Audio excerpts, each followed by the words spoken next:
I woke up to the sound of Emilia brushing her teeth with the mechanical precision of someone who'd already made up her mind about something. That should have been my first warning. After 8 years of marriage, you learn to read the signs like a weatherman reads storm clouds.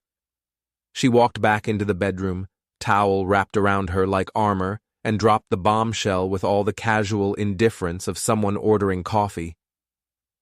I want to spend my birthday with Damian. You don't have a say in it. I sat up in bed, blinking away the fog of sleep. Come again? My birthday, next Saturday. I'm spending it with Damian. She said it like she was announcing a dentist appointment, not telling her husband she planned to celebrate with her ex-boyfriend. Is this a test, or did I just fail one I didn't know I was taking? Emilia pulled a black dress from the closet, the one that cost more than my truck payment.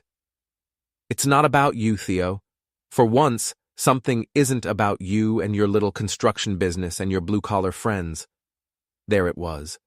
The contempt she'd been polishing for the past 2 years, ever since her tech company started making real money and she discovered she was too good for the man who'd supported her through business school. Okay, I said. She paused, dress halfway over her head. Okay? Yeah, okay. Have fun.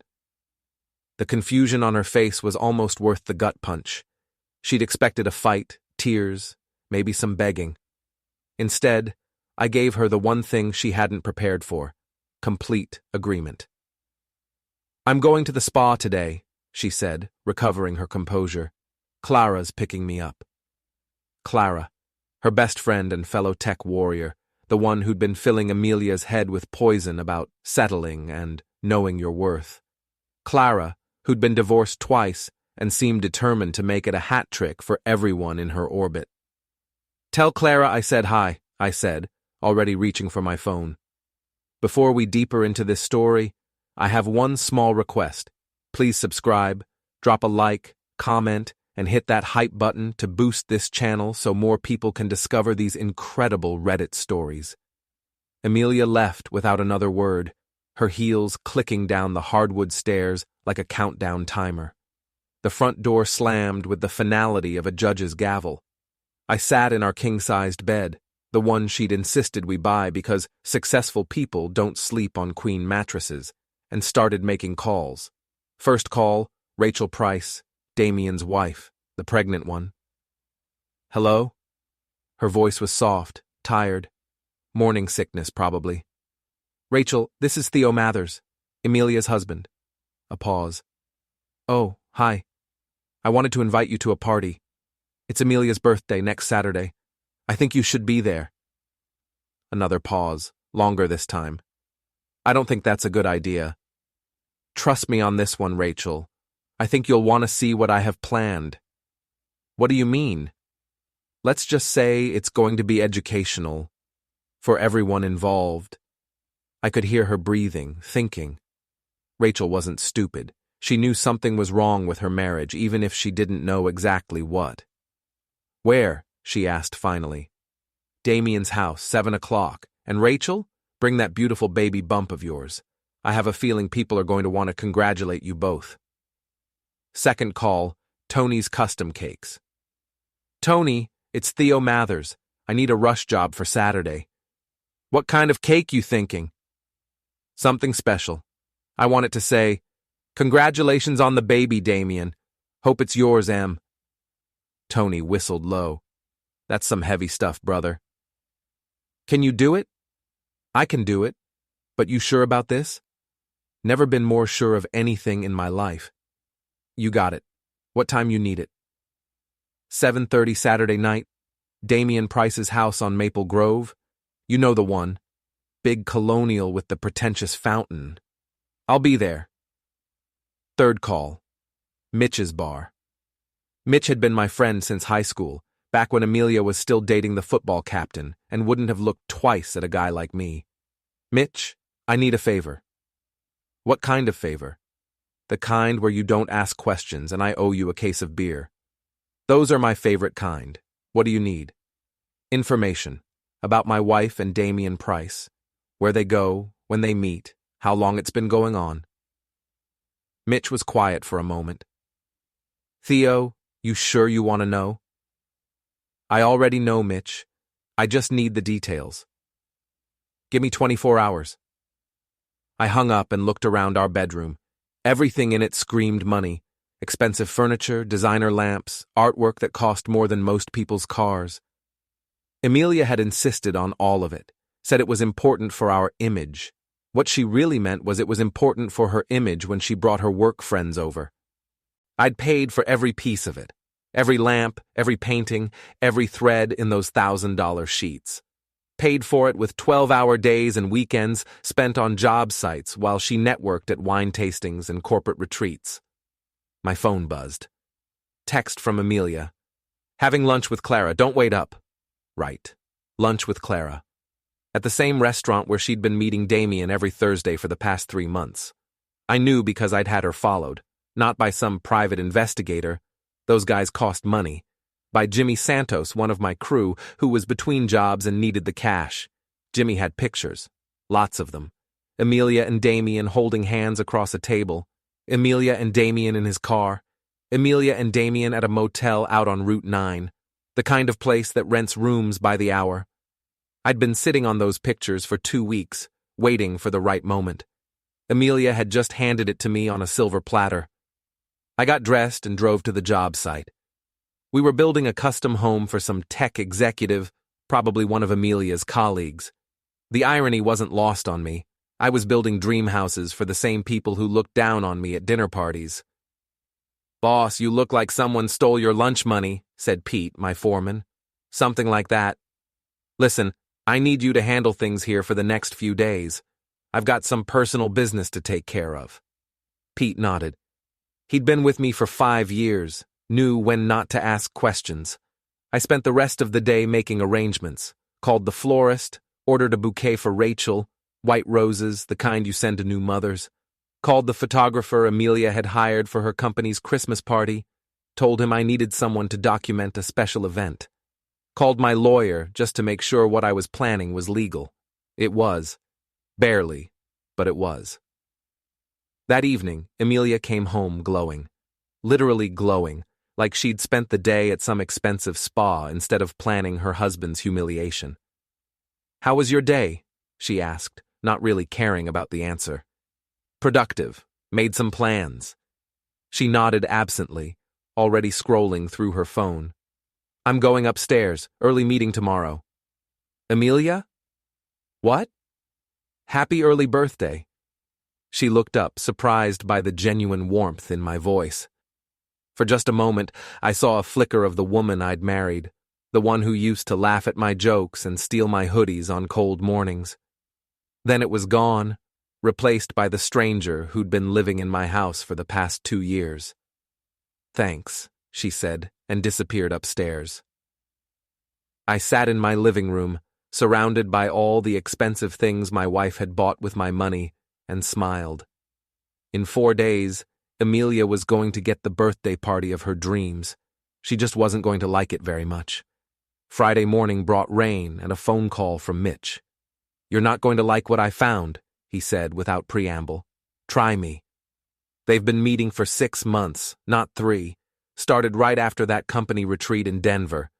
The motel thing is new, but they've been getting cozy at the Marriott downtown every Tuesday and Thursday. 6 months. Half a year of lies, half a year of coming home to me with another man's kisses still warm on her lips. "There's more," Mitch continued. "Damian's been bragging about it at Murphy's pub. Calls her his upgrade. Says he's going to leave Rachel after the baby comes." "What about Emilia?" "According to Clara, and you didn't hear this from me, she's planning to file for separation after her birthday. Something about wanting a fresh start at 32. A fresh start. With my money, my house, and half my business. While I got to start over with nothing but the satisfaction of knowing I'd been played by an expert. Thanks, Mitch. I owe you." "You don't owe me anything. Just promise me you're not going to do anything stupid." "Define stupid." "Anything that ends with you in handcuffs." "Then we're good." I hung up and called Rachel. "I've been thinking about tomorrow night," she said before I could speak. "I don't think I should come." "Rachel, When's the last time Damian took you out? I mean, really took you out, not just dinner at the chain restaurant by your house. Silence. When's the last time he seemed excited about the baby? More silence. He's having an affair, Rachel, with my wife. Tomorrow night, I'm going to prove it. You can either be there to see it for yourself, or you can stay home and keep pretending everything's fine. I'm 7 months pregnant, Theo. I can't handle drama right now. You're 7 months pregnant and your husband is planning to leave you. The drama's already here. I'm just offering you front row seats. She hung up on me. I didn't blame her, but I knew she'd be there. Curiosity is a powerful thing, and pregnant or not, Rachel Price was about to learn the truth about her marriage. I spent Friday afternoon shopping, not for groceries or hardware, for ammunition, the kind you use in social warfare. First stop, the print shop. I had Jimmy's photos blown up into poster-sized prints. High quality, full color, impossible to deny. The clerk raised an eyebrow but didn't ask questions. In a town this size, everyone minded their own business when it came to marital drama. Second stop, the electronics store. I bought a wireless speaker system, the kind that could fill a room with sound. Also picked up a digital projector, the same model we used for client presentations. Third stop, the party supply store. Streamers, balloons, the works. If Emilia wanted a birthday party, she was going to get one she'd never forget. That evening, Emilia came home with shopping bags from the kind of stores that don't list prices on their websites. New dress? I asked. For tomorrow night. Damian's taking me somewhere special. I'm sure he is. She looked at me sharply. What's that supposed to mean? Nothing, just that you deserve something special for your birthday. The suspicion faded from her eyes. Emilia had always been easy to manipulate if you appealed to her vanity. I might be late, she said. Don't wait up. Actually, I was thinking we could have a little pre-party celebration, just the two of us. I don't think so, Theo. I'm not really in the mood for one of your blue-collar romantic gestures. Blue-collar romantic gestures. Like the time I'd surprised her with a weekend in Chicago for our anniversary. Or when I'd had her favorite flowers delivered to her office every day for a week after she got promoted. Sure, I said. Maybe next year. Maybe? She went upstairs to try on her new dress, leaving me alone with my thoughts and my plans. I made one final call. Tony, it's Theo. Small change to the cake order. What kind of change?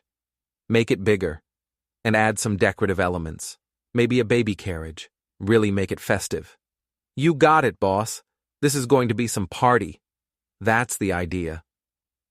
Saturday morning, Emilia was up early, getting ready for what she thought would be the best birthday of her life.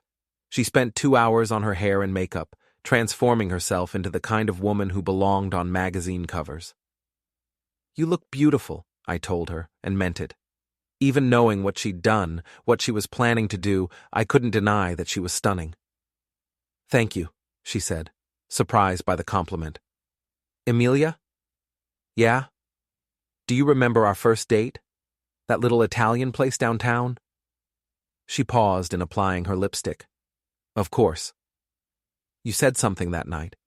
You said you'd never met anyone who made you feel so safe. Her reflection in the mirror looked uncomfortable. That was a long time ago. Not that long. 8 years isn't a lifetime. People change, Theo. Yeah, I said. They do. She left at 6, kissing me on the cheek like a sister kisses a brother. The perfume she wore was new, something expensive and sophisticated that probably cost more than most people's grocery budget. At 6:30, I loaded my truck with party supplies and drove to Damian's house. The place was exactly what you'd expect from a guy trying too hard to prove he'd made it. Oversized colonial in a neighborhood full of other oversized colonials, each one trying to outdo the others in displays of manufactured wealth. I parked across the street and watched. At 7:15, Emilia's car pulled into the driveway. She sat there for a moment, checking her makeup in the rearview mirror, then walked to the front door like she owned the place. At 7:20, Rachel's minivan turned the corner. Game time. Rachel looked like she hadn't slept in days.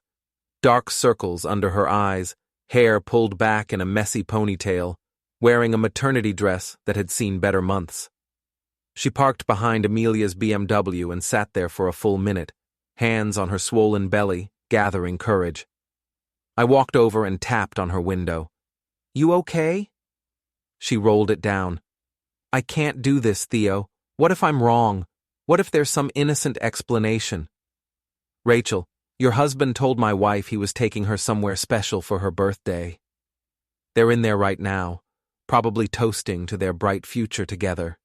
There's no innocent explanation for that." She looked at the house, then back at me. "What exactly are you planning?" "Justice. The kind the courts can't give us. I don't want anyone to get hurt. Nobody's going to get hurt. Not physically, anyway. But they're going to learn that actions have consequences." She nodded slowly and opened her car door. I helped her out. 7 months pregnant in heels wasn't easy, even under the best circumstances. "How do you want to do this?" she asked. "Ring the doorbell. When Damian answers, ask him about the baby shower your sister is planning. Make conversation. Keep him talking." "What will you be doing?" "Setting up for the real party." Tony's van pulled up just as we reached the front door. Perfect timing. He got out carrying a cake box that was bigger than I'd expected, decorated with pink and blue ribbons that screamed, "Baby Celebration." Rachel rang the doorbell. Damian answered wearing a silk shirt that probably cost more than my work boots. His face went through about 6 different expressions when he saw his pregnant wife standing on his doorstep with me and a guy carrying a cake. "Rachel, what are you doing here?" "Surprise," she said with forced cheerfulness. "I wanted to meet Theo properly, and when he mentioned you were having a little birthday celebration for Emilia, I thought it would be perfect timing to discuss the baby shower." "Baby shower?" Damian's voice cracked like a teenager's. "The one my sister's planning, remember? I told you about it last week." From inside the house, I heard Emilia's voice. "Damian, who's at the door?" "Just some friends," he called back, panic creeping into his voice. I smiled at him. "Can we come in? This cake is getting heavy." Before he could answer, I was walking past him into his living room. The place looked like a magazine spread, all neutral colors and expensive furniture that nobody actually sat on. Emilia was on the couch, wine glass in hand, looking like she'd rather be anywhere else. "Theo?" She stood up so fast she nearly spilled her wine. "What are you doing here?" "Bringing you a birthday cake. Rachel here insisted on coming along to discuss baby shower plans with Damian." Emilia's eyes darted between me, Rachel, and the cake box. "I don't understand." "It's simple," I said, nodding to Tony. "Set it up on the dining room table." Tony wheeled in a cart with the cake, the wireless speakers, and the projector. Professional setup, just like I'd requested. "Theo, I think there's been some kind of misunderstanding," Damian started. "No misunderstanding. You're celebrating my wife's birthday. We're celebrating your wife's pregnancy. Everybody wins." Rachel had positioned herself between Damian and the front door. Good girl. She was learning fast. "Why don't we all sit down?" I suggested. "Tony, go ahead and set up the projector. I brought some photos to share." The color drained from Emilia's face. "Photos? From your spa days, the ones with Clara." I pulled out my phone and connected it to the projector. "Rachel, you're going to love these. Your husband has been so supportive of Emilia's wellness journey." The first image filled the wall. Emilia and Damian holding hands across a restaurant table, gazing into each other's eyes like teenagers in love. Rachel made a sound like she'd been punched in the stomach. "That's from last Tuesday," I said conversationally. "The day you had that doctor's appointment, remember, Rachel? Damian said he had to work late." "Theo, stop," Emilia said. "Why? We're just getting started." Next photo. Emilia and Damian kissing in his car. This one's from Thursday, right after your meeting with Clara. Damian finally found his voice. Rachel, I can explain. Explain what? She asked quietly. Explain how you've been lying to me for months while I'm carrying your child? Explain how you've been planning to leave me? You don't understand. I understand perfectly. Rachel's voice was steady now, controlled. You're a coward and a liar, and you thought you could have your cake and eat it too. Speaking of cake. Tony, let's see what you brought us. Tony lifted the lid with a flourish. The cake was a masterpiece. 3 layers, decorated with baby carriages and rattles, with the message written in elegant script across the top. Congratulations on the baby, Damian. Hope it's yours, Em. The silence in the room was deafening. I don't get it, said a voice from the doorway. Clara had arrived, probably expecting to find Emilia and Damian in the middle of a romantic evening. Instead, she walked into a scene from her worst nightmare. Clara, Emilia's voice was strangled. This isn't what it looks like. Really? Because it looks like your husband just caught you having an affair and decided to throw you a surprise party. I laughed, actually laughed. Clara, you're smarter than I gave you credit for. That's exactly what this is. More people were arriving. Word travels fast in a neighborhood like this, and nothing draws a crowd like drama. I saw faces at the windows, heard car doors slamming as people came to investigate. Theo, please, Emilia was begging now. Can we talk about this privately? Why? This is your birthday party. You wanted to spend it with Damian. Here he is. Here's Rachel, celebrating the baby you two are so excited about. Here's Clara, your best friend and relationship advisor. Everyone's here. I walked over to the cake and picked up the knife Tony had thoughtfully provided. Who wants the first piece? I do. Rachel's voice cut through the chaos. She walked over and stood beside me, her pregnant belly prominent in the designer living room. I think the expectant mother should get the first piece, don't you? She took the knife from my hands and cut a generous slice, making sure to get part of the message. Then she picked it up with her fingers and took a big bite, icing smearing across her lips. Delicious, she said, looking directly at her husband. Sweet with just a hint of betrayal, my favorite flavor. The crowd that had gathered in the doorway, neighbors, passers-by, anyone drawn by the commotion, erupted in murmurs and whispers. Phones came out, cameras started flashing. In 30 seconds, this was going to be all over social media. Damian made a run for it, literally ran toward the back door, pushing past people, desperate to escape. I didn't try to stop him. Where was he going to go? His car was blocked in, his reputation was in ruins, and his pregnant wife had just publicly humiliated him with a piece of cake. Emilia tried a different approach. She walked over to me, tears streaming down her carefully made-up face, and put her hand on my arm. Theo, I know you're hurt, but this isn't the way to handle it. We can work this out. We can go to counseling. We can what? Pretend the last 6 months didn't happen? Pretend you weren't planning to file for separation after today? Pretend you didn't call me a blue-collar embarrassment to anyone who would listen? The crowd was getting bigger.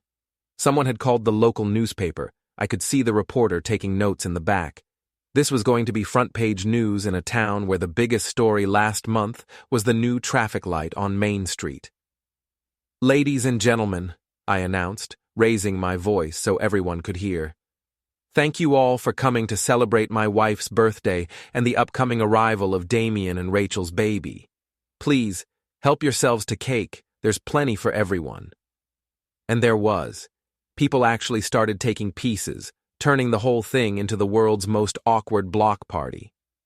Rachel cut slice after slice, handing them out with a smile that never reached her eyes. Clara tried to salvage the situation. Everyone, I think there's been a misunderstanding. Maybe we should all just...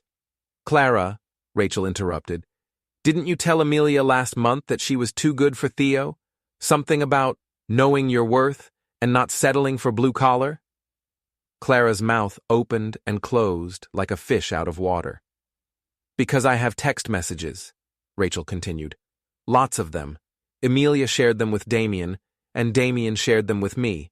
Funny how that works. That was news to me, but I rolled with it. In situations like this, you take allies wherever you find them.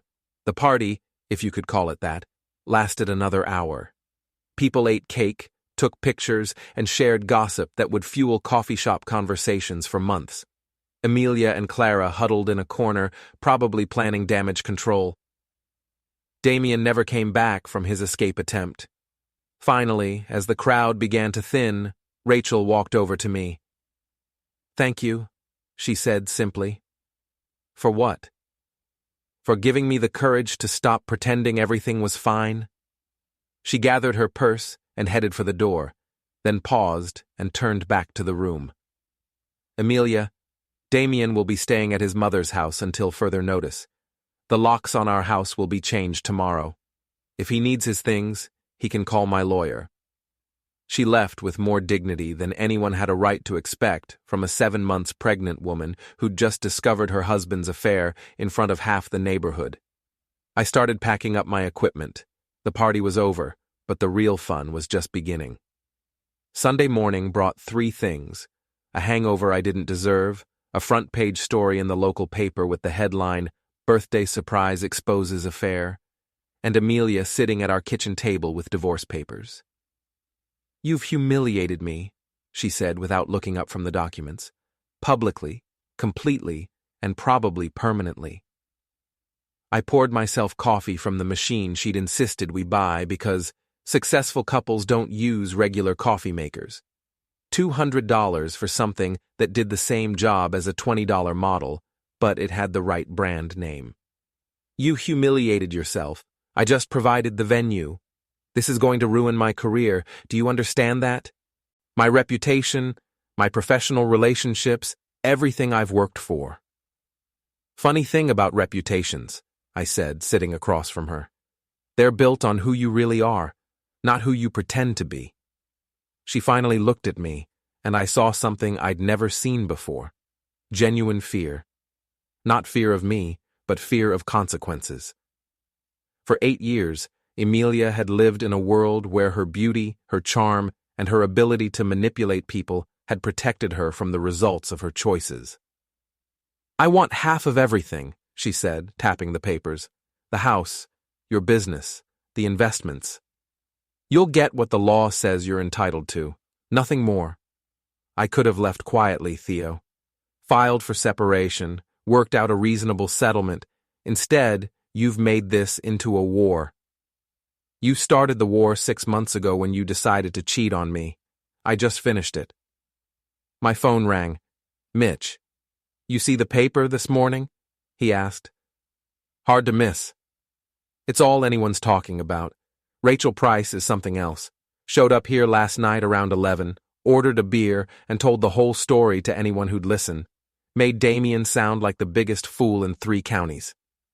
I glanced at Emilia, who was pretending not to eavesdrop while reading her divorce papers. "What about Damian?" "Hasn't shown his face anywhere. Word is his business partner wants to buy him out. Something about maintaining the company's reputation." "And Clara?" "That's the best part. Turns out Clara's been telling everyone at their office about Emilia's affair for weeks. Thought it made her look like she was in the know. Now that it's public, her boss is asking questions about workplace gossip and professional conduct." I hung up and looked at Emilia. "Clara's in trouble at work." "I know. She called me this morning crying. They're making her take sensitivity training. Karma's efficient around here." Emilia stood up, gathering the divorce papers. "I'm staying at Clara's until I can find my own place." "What about your birthday celebration with Damian?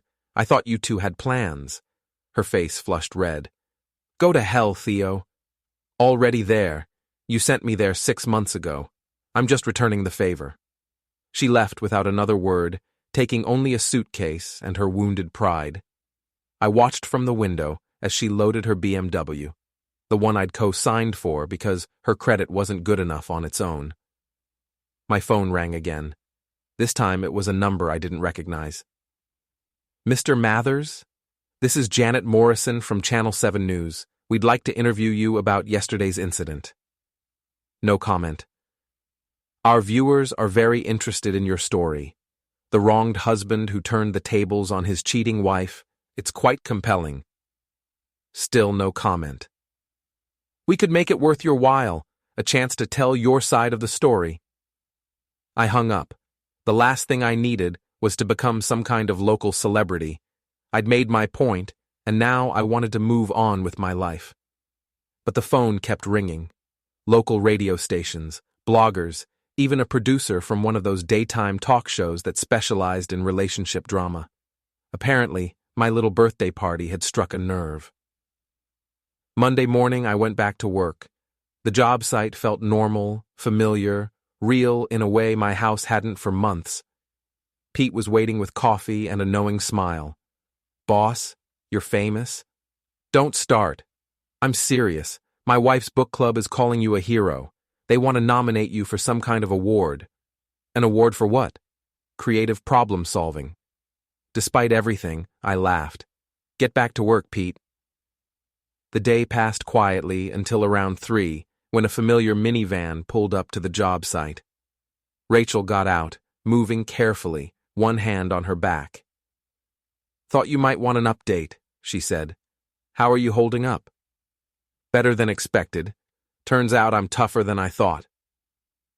She looked different. Still pregnant, still tired. But there was something new in her eyes. Strength, maybe, or just the relief of finally knowing the truth. Damian came by this morning, she continued. Wanted to work things out? I told him the only thing we needed to work out was custody arrangements. How'd he take that? About as well as you'd expect. Lots of apologies, promises to change, the usual script cheaters use when they get caught. You didn't buy it? Theo, I've been buying it for months. Every late night, every missed dinner, every time he looked at me like I was an inconvenience instead of his wife.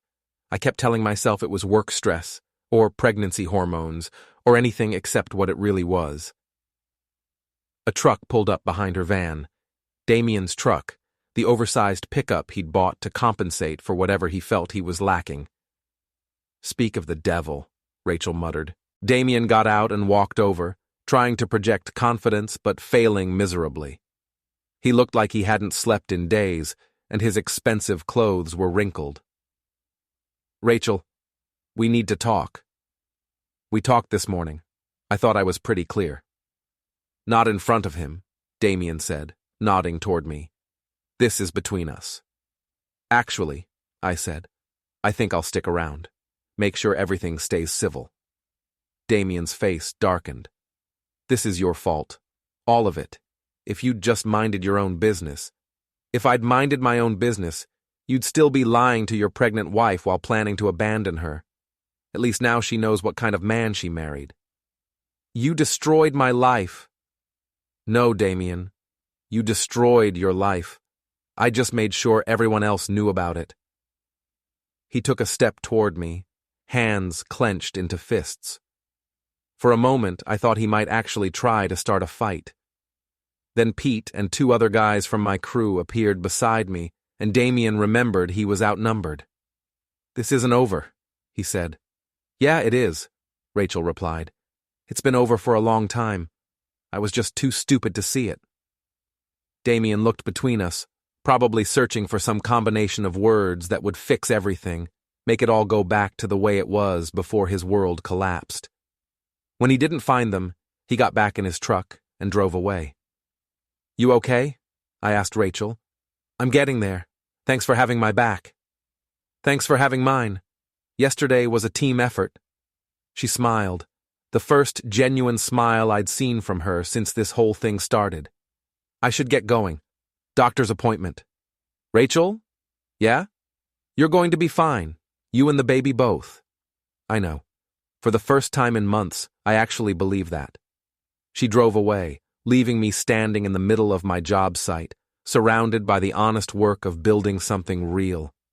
It felt good to be back in a world where problems had solutions and effort produced results. My phone buzzed. Text message from an unknown number. "This isn't over, you'll pay for what you did." I showed it to Pete. "Looks like Damian's not taking this well." "Want me to have a word with him?" "No, let him stew. Men like Damian are all bluster. Take away their money and their reputation, and there's nothing left but hot air." But as I drove home that evening, I kept checking my rearview mirror, just in case. Tuesday brought rain and a process server with divorce papers that made Emilia's demands look reasonable by comparison. She wanted the house, half my business, alimony, and attorney fees. Apparently being publicly humiliated for cheating on your husband entitled you to compensation. I called my lawyer. "She doesn't have a leg to stand on," he said, after reviewing the documents. "Adultery is still grounds for divorce in this state, and you have photographic evidence." "What about the business?" "That's more complicated. Technically, she's entitled to half the value of anything acquired during the marriage, but given the circumstances, I think we can negotiate something more reasonable." "And the house?" "Same situation. But Theo, I have to ask, what exactly happened at that party? The story in the paper was pretty vague." I told him everything: the cake, the photos, Rachel's performance with the knife. When I finished, he was quiet for a long moment. "That was either brilliant or insane," he said finally. "Probably both." "Well, it worked. Emilia's attorney called this morning. They want to settle out of court." "What kind of settlement?" "They're willing to take a lump sum payment instead of ongoing alimony, and they'll drop the claim on your business if you let her keep the house." I thought about it.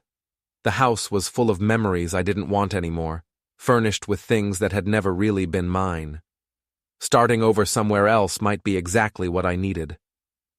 "Tell them I'll consider it."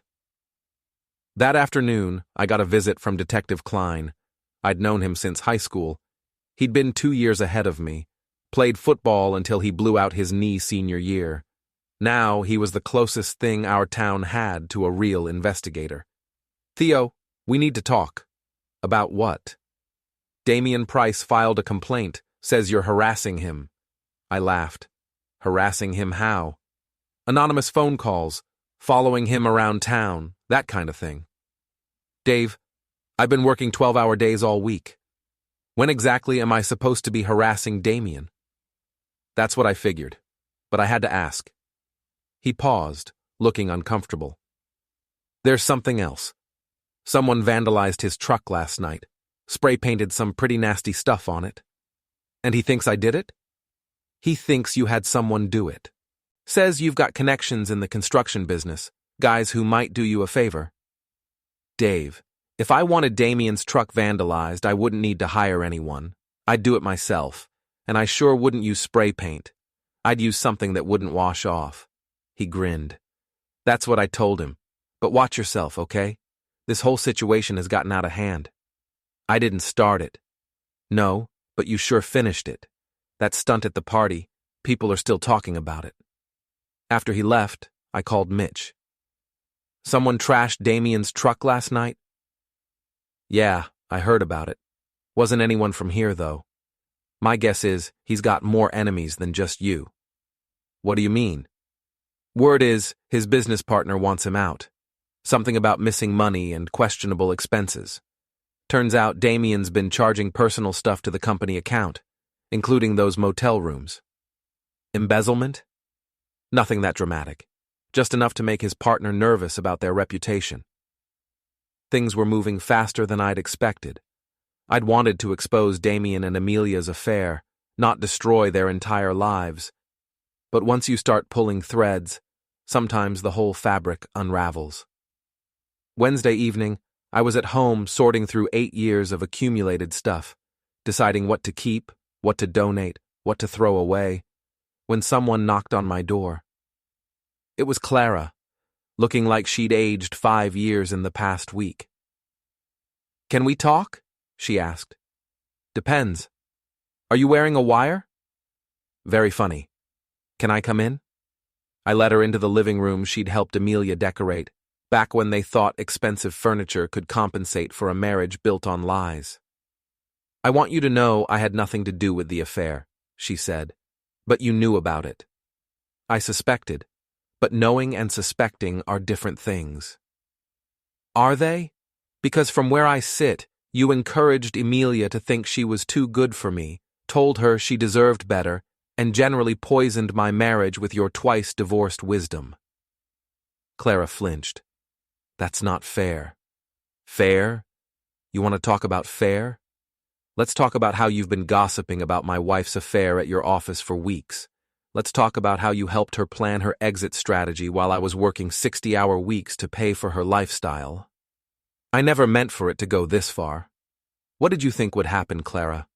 That I'd just quietly accept being replaced by her ex-boyfriend? That I'd smile and wave as she walked away with half of everything I'd built? She was crying now, mascara running down her cheeks. I'm going to lose my job. They're talking about letting me go for creating a hostile work environment. Maybe you should have thought about that before you decided to play relationship counselor. Please, Theo, can't you do something? Call off the dogs? What dogs? I threw a birthday party. Everything that's happened since then is just people reacting to the truth. The truth can be destructive. So can lies. Ask Emilia. Clara left without another word, probably to report back to Emilia that I wasn't going to help them clean up the mess they'd made. Thursday morning brought the settlement offer. Emilia would take the house and a lump sum payment of $50,000. In exchange, she'd give up any claim to my business and waive alimony. It was a good deal, better than I'd hoped for. But something about it bothered me. Why is she being so reasonable? I asked my lawyer. Maybe she just wants this to be over. Emilia doesn't give up that easily. There's something else going on. I was right.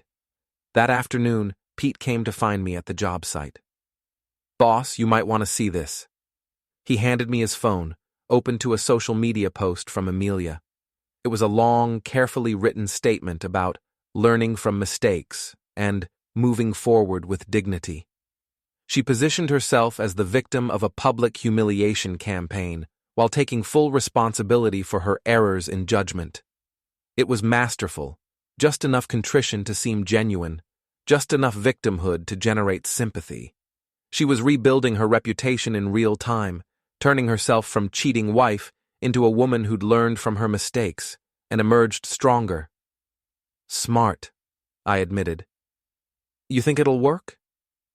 Probably. Emilia's always been good at managing her image. But there was one problem with her strategy.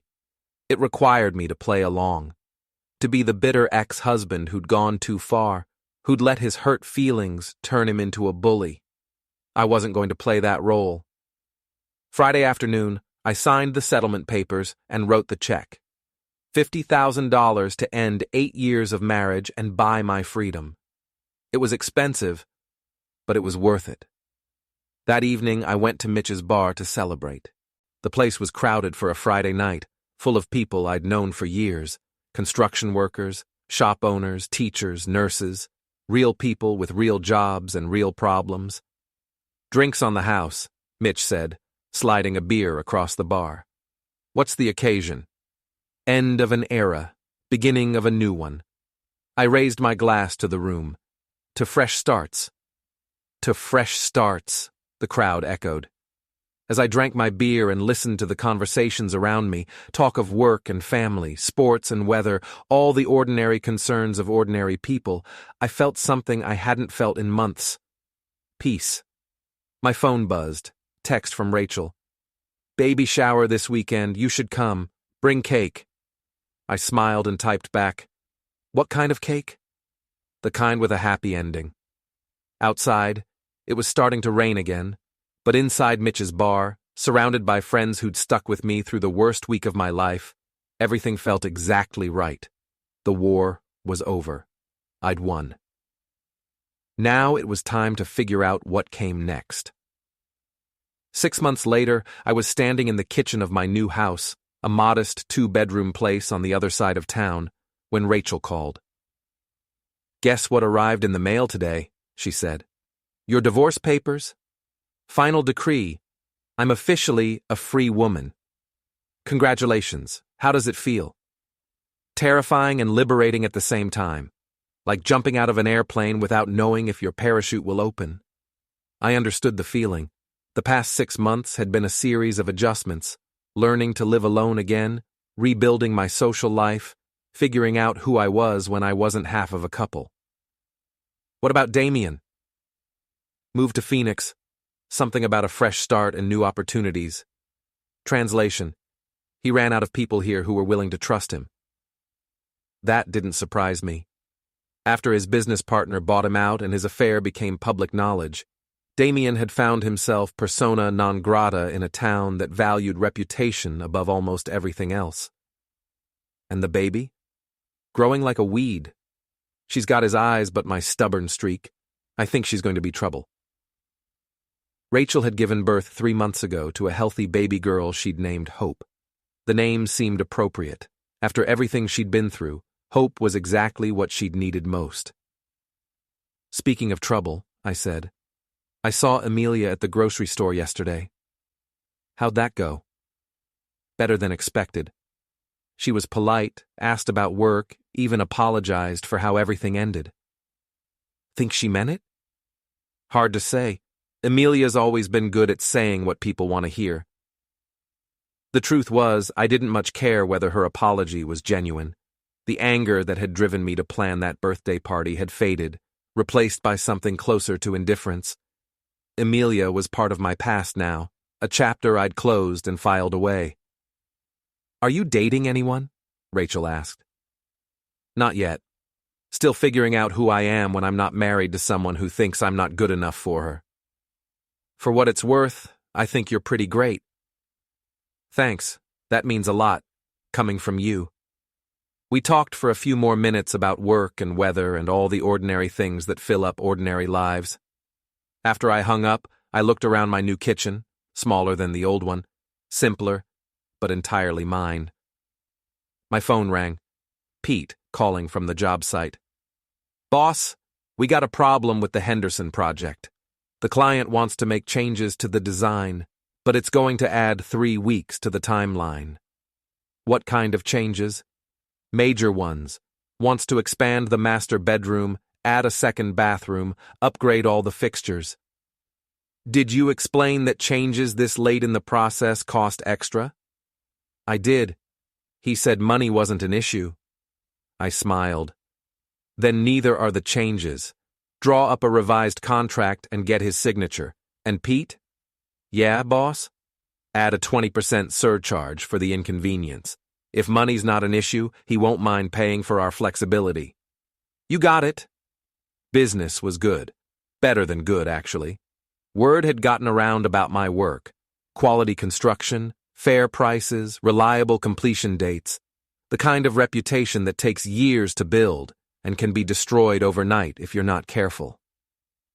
That evening, I drove to the job site to check on progress. The Henderson house was going to be beautiful when it was finished. A custom home built to last, with attention to detail that you didn't see in cookie-cutter developments. As I walked through the framing, imagining how it would look when it was complete, I felt the satisfaction that came from building something real, something that would still be standing long after I was gone. My phone buzzed. Text from an unknown number. Saw your truck at the job site. House looks good. Hope you're happy. E. Emilia. Even 6 months later, she was keeping tabs on me. I deleted the message without responding. Some stories don't need epilogues. Some endings are final the moment they happen. The night of that birthday party, when I watched Emilia and Damian's world collapse under the weight of their own choices, that was the real ending. Everything since then had just been cleanup.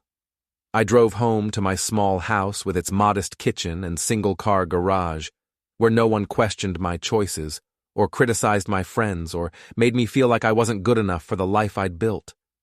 For the first time in years, I was exactly where I belonged. The next morning brought coffee that tasted better than it had in months, work that felt meaningful, and the quiet satisfaction of knowing that sometimes, just sometimes, the good guys actually win. My phone rang. Rachel again. Hope's first birthday is next month. I'm planning a party. Nothing fancy, just cake and friends and people who actually care about each other. Sounds perfect. What kind of cake? The kind with a happy ending, she said, and I could hear her smiling through the phone. I'll be there. And I would be. Because that's what you do when you're part of something real. You show up, you bring cake, and you celebrate the good things in life while they're happening. Outside my window, the sun was shining, my crew was already at work on the Henderson house, and somewhere across town, a baby named Hope was learning to walk. It was going to be a good day.